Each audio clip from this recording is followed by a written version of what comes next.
Bora, meu povo! Estamos aqui na página 1066, 1066 da Bíblia em Ordem Cronológica. Esse é o ano 28 depois de Cristo, negada, viu? Ano 28. E nós estamos falando aqui em uma das histórias mais interessantes, sobre a multiplicação dos pães, né, e peixes. É uma das narrativas que são contadas por Mateus, por Marcos, por Lucas e também por João. Agora, há uma diferença muito grande da narrativa de João para a narrativa dos outros. Já falei com vocês no último vídeo que só Lucas diz que lugar deserto era esse para onde eles iam.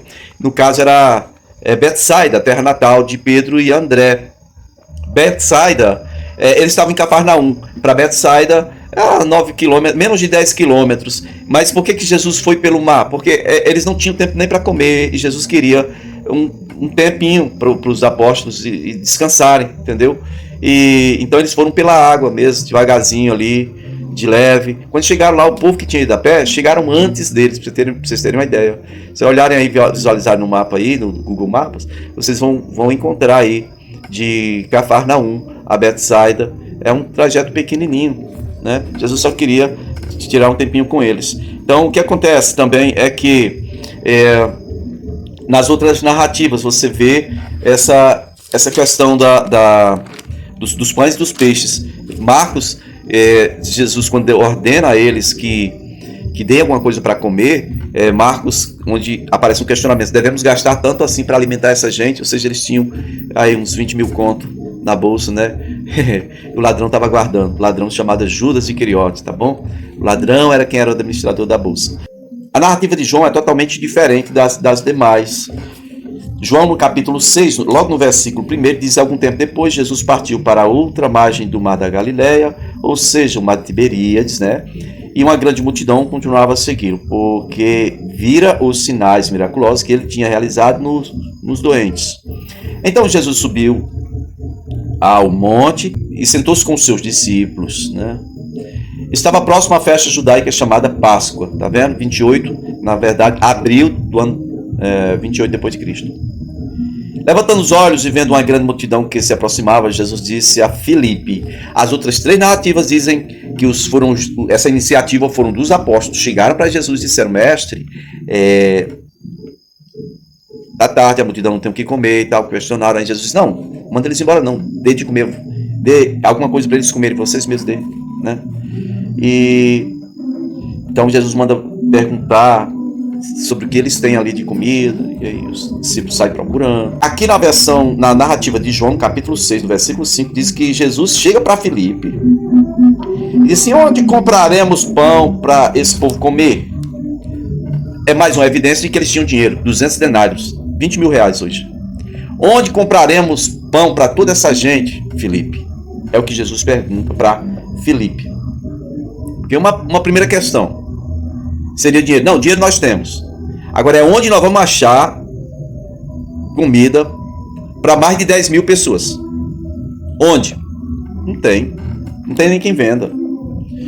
Aí ele fez essa pergunta a Filipe, versículo 8 diz isso aí, foi para pô-lo à prova, pois já tinha em mente o que ia fazer. E Filipe respondeu: 200 denários não compraria um pão suficiente para que cada um comesse um pedaço. Olha aí. Rapaz, você tá brincando. Pão deve ser bem caro lá naquela época, né? Porque vai ter pão assim lá longe. Bom, outra coisa que eu vejo aqui é que todos os discípulos sabiam quanto é que tinha na bolsa. Todos sabiam. O outro lado, o André, né? Era necessário 200 denários. Devemos gastar tanto para dar comida a esse povo? Agora o Filipe disse: rapaz, a gente ia ter que esvaziar a bolsa todinha. E esse dinheiro vinha de onde? Rapaz, no vídeo passado aí eu já falei. As mulheres de homens importantes naquela região sustentavam Jesus com suas próprias posses. Tá bom? Né? Foi citado Maria de Madalena, né? Magdala, Migdol, Maria, Susana, foi citada Joana, mulheres de homens poderosos, tá? Elas sustentavam a Jesus e o grupo dele. Versículo 8. Outro discípulo, no caso André, irmão de Simão, tomou a palavra e disse: aqui está um rapaz com 5 pães de cevada e 2 peixinhos. Por que cevada? Época de Páscoa, já falei para vocês. os primeiros pães que eram feitos eram de cevada, não era de trigo. Trigo é só mais lá para maio, tá? Aqui é abril. 5 pães de cevada e 2 peixinhos. Na narrativa de Marcos, diz que Jesus falou assim: veja aí o que vocês têm para comer. Aí o pessoal saiu procurando, ninguém tinha nada. Agora, João disse que trouxeram um rapaz. Ó, tem um rapaz aí. Identificamos, encontramos um rapaz, ele vacilou. Nós vimos que ele estava com 5 pães e 2 peixinhos. Ninguém tinha nada para dar. A negada está lá atrás de Jesus, mas só quer, venha, só quer receber. Só quer tocar nele e ser curado. Só quer receber, só receber. Não tem nada para dar, não. Né? Teve um rapazinho lá que provavelmente estava vendendo. Porque 5 pães, 2 peixinhos. E aí ele ainda acrescenta: mas o que é isso para tanta gente, né? Verso 10. Jesus diz: mande o povo sentar-se. E havia uma grama naquele lugar, e todos se assentaram. Cerca de 5.000 homens. Então Jesus tomou os pães, deu graça, e repartiu entre os que estavam sentados, tanto quanto queria, e o fez mesmo com os peixes. Depois que todos receberam o suficiente para comer, disse aos seus discípulos: ajuntem os pedaços que sobraram, que nada seja desperdiçado. Então eles os ajuntaram e encheram 12 cestos com os pedaços dos 5 pães de cevada, deixados por aqueles que tinham comido. Né? Essa é a quarta narrativa da multiplicação dos pães. E eu só queria acrescentar só isso aí. Das multidões que correm atrás da cura, do poder, do favor de Deus. Geralmente a gente vê coisas como essa. É uma multidão que só quer venha, que eu quero ser beneficiado, mas eu não tenho nada para Jesus. Não tenho nada. O que eu tenho é só para mim. Mateus 14, logo no versículo 22, aqui é o ponto em que Jesus vai despedir as multidões depois que ele curou, pregou, encheu a barriga, comeram até encher assim, sabe? Sobrou, comeram até assim, não cabe mais nada não. Aí Jesus despede as multidões. Mateus 14, verso 22. E diz que Jesus insistiu com os discípulos para que entrassem no barco e fosse adiante dele para o outro lado, ou seja, voltando no sentido de Cafarnaum. Mas eles não iam para Cafarnaum mesmo, não. Diz aí que ele despediu as multidões, ele subiu sozinho ao monte para orar. Ao anoitecer, ele estava ali sozinho. E João, no capítulo 6, no versículo 14, diz: depois de ver o sinal miraculoso que Jesus tinha realizado, o povo começou a dizer: sem dúvida este é o profeta que devia vir ao mundo. Ou seja, ninguém precisa nem trabalhar, é só ouvir ele e comer e encher mesmo a pança aqui e ser curado. Só venha. Ninguém tem nada para você não, mas enquanto você tiver alguma coisa para nós, eu quero, é de graça, eu quero. Então, sabendo Jesus que pretendiam proclamá-lo rei à força, né, retirou-se novamente sozinho para o monte. Ele foi orar. E os discípulos estavam voltando no sentido de Cafarnaum, de barco, por insistência do mestre. Eles estavam só. Veja que eles agora já têm prática de serem enviados sozinhos, que o mestre já tinha ensinado eles, já tinha enviado eles de 2 em 2 na primeira campanha que fez aí, né, de evangelismo, tá bom? Mateus 14, verso 24 diz que o barco já estava a considerável distância, mas o vento soprava contra ele. Alta madrugada, Jesus dirigiu-se a eles andando sobre o mar. Quando eles viram Jesus andando sobre o mar, ficaram aterrorizados e disseram: é um fantasma! E gritaram de medo. Mas Jesus imediatamente lhes disse: coragem, sou eu! Não tenham medo! Então, aí Pedro entra em cena. Tinha que ser o Pedro. E ele diz: Senhor, se és tu, manda-me ir ao teu encontro sobre as águas. Gente, isso é o que foi o quê? Foi desconfiança? Foi o quê, hein? Não conhece não a voz do mestre? Coragem, não tenham medo, sou eu. É o Senhor mesmo? Se é o Senhor, me manda aí. Vem, Pedro. Aí Pedro foi. Andou sobre as águas, mas quando reparou no vento, ficou com medo e começou a afundar e gritou: Senhor, salva-me.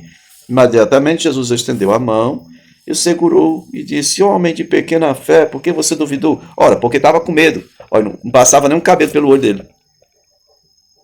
Tem como comprovar isso, pastor? Claro que tem. Pedro era pescador desde a infância. Posteriormente nós vamos ver, depois de ressuscitado, Jesus na praia grita para eles. João reconhece a voz de Jesus e diz: Pedro, ei Pedro, aqui é o mestre. Pedro se cinge, né, ou se veste, pula na água e vai nadando até a praia. Pedro sabia nadar. Por que ele travou? Medo, nego velho. Medo trava tudo, viu? Medo trava. Ele travou e ia morrer afogado, sim, se não fosse o mestre. Por quê? Valentia demais. O mestre está gritando: tenha coragem, sou eu, não tenho medo. Se for o Senhor mesmo, eu quero ir verificar. Botou Jesus num cantinho. Não era Jesus? Era. Olha o pedido dele. Se é o Senhor, eu quero isso. Me deixa aí. Vem, Pedro. Tem gente querendo pôr Deus assim no cantinho, sabe? Igual Pedro fez. Mas a experiência não foi muito boa para ele, não. Porque o medo cresceu, tomou lugar da fé. Um homem de pequena fé. Por que de pequena fé? Temeu, estava morrendo de medo. Eles criam que se visse um fantasma ali, eles iam morrer todos, né? Nenhum deles ia vir para casa, não. E aí, quando Jesus aparece igual o The Flash, mestre, socorre! Ele só precisou gritar, porque o mestre ainda estava longe. Mas na hora que ele grita, de repente o mestre já estende a mão. Igual o Flash. Jesus chegou, estendeu a mão, pegou ele. Homem de pequena fé, por que você duvidou? Aí entraram no barco, o vento cessou. Os que estavam no barco adoravam, dizendo: verdadeiramente tu és o Filho de Deus. Narrativa de Marcos, capítulo 6, versículo 47, diz que ao anoitecer o barco estava no meio do mar e Jesus se achava sozinho em terra. No meio do mar, gente, sai de Betsaida, sentido Genezaré, porque a outra narrativa vai dizer que eles estavam indo para Genezaré. É a largura, passando aí na largura. No meio aí, exatamente próximo a Cafarnaum. Cafarnaum está no meio, na parte norte aí, no meio do Mar da Galileia. Só que eles estavam a leste, em Betsaida, e agora estavam indo para Genezaré, estavam indo para o extremo oeste. Genezaré, tá bom? Olha aí. Marcos 6, verso 47, diz que estava o barco lá no meio, né? Jesus estava em terra, então ele viu os discípulos remando com dificuldade, porque o vento soprava contra eles. À alta madrugada, Jesus dirigiu-se a eles, andando sobre o mar, estava já a ponto de passar por eles, né? Quando viram andando sobre o mar, pensaram que fosse um fantasma, então gritaram, pois todos o tinham visto e ficaram aterrorizados. Mas Jesus imediatamente lhes disse: coragem, sou eu, não tenham medo. A mesma palavra que foi falada na primeira narrativa. Então subiu no barco para junto deles e o vento se acalmou e eles ficaram atônitos, pois não tinham entendido o milagre dos pães. O coração deles estava endurecido. Bom, é incrível, mas aqui é a narrativa de Marcos e a gente sabe que Marcos era muito próximo de Pedro. Provavelmente Pedro foi quem narrou muitas dessas histórias para ele e Marcos não fala desse evento aqui. Por que será que Marcos não fala desse evento? É embaraçoso para Pedro. Ele sabia nadar, era pescador, ia morrer afogado. É embaraçoso. Embaraçoso. João também narra. Diz aí, João capítulo 6, versículo 16. Ao anoitecer, seus discípulos desceram para o mar, entraram no barco e começaram a travessia no sentido de Cafarnaum, né? Já estava escuro e Jesus ainda não tinha ido até onde eles estavam. Soprava um vento forte e as águas estavam agitadas. Depois de terem remado cerca de 5 ou 6 quilômetros, ainda não estava em Cafarnaum, 5 ou 6 quilômetros, Betsaida para Cafarnaum dá quase 10 quilômetros, né? Então é metade do caminho que eles fizeram vindo de Cafarnaum para Betsaida, né? Então eles viram Jesus aproximando de barco, andando sobre o mar e ficaram aterrorizados. Mas ele lhes disse: sou eu, não tenham medo. Então resolveram recebê-lo no barco e logo chegaram à praia a qual se dirigiam. Certo? No próximo vídeo a gente dá seguimento.